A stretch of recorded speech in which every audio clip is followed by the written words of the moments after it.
Hello everyone, welcome to my another blog हाँगकाँग series part 3.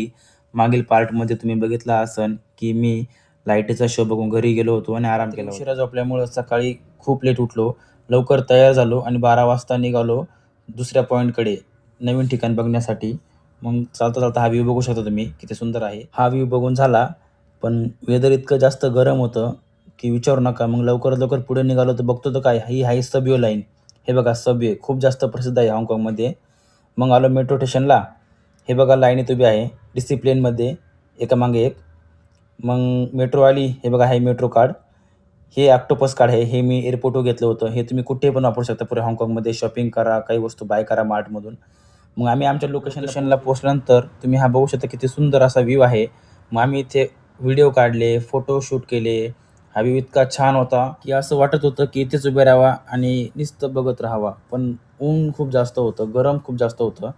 मग आम्ही लवकर लवकर फोटो काढले. इथे 2-3 तास वेस्ट केला. मग भूक लागली, मग इंडियन रेस्टॉरंटला गेलो. रेस्टॉरंटमध्ये आल्यानंतर हे बघू शकता तुम्ही, पनीरची भाजी ऑर्डर केली. फार सापच करून टाकली अख्खी, इतकी भूक लागली होती. मग संध्याकाळ जाईल डायरेक्ट. मग येत्यात हा व्ह्यू बघा तुम्ही, किती सुंदर असा व्ह्यू आहे. मग ही टॅक्सी बघा हाँगकाँगची. टॅक्सी बघून झाली, मग वॉकिंग करीत करीत हे बघा, हे आहे फुटबॉलचं ग्राउंड हाँगकाँगचं.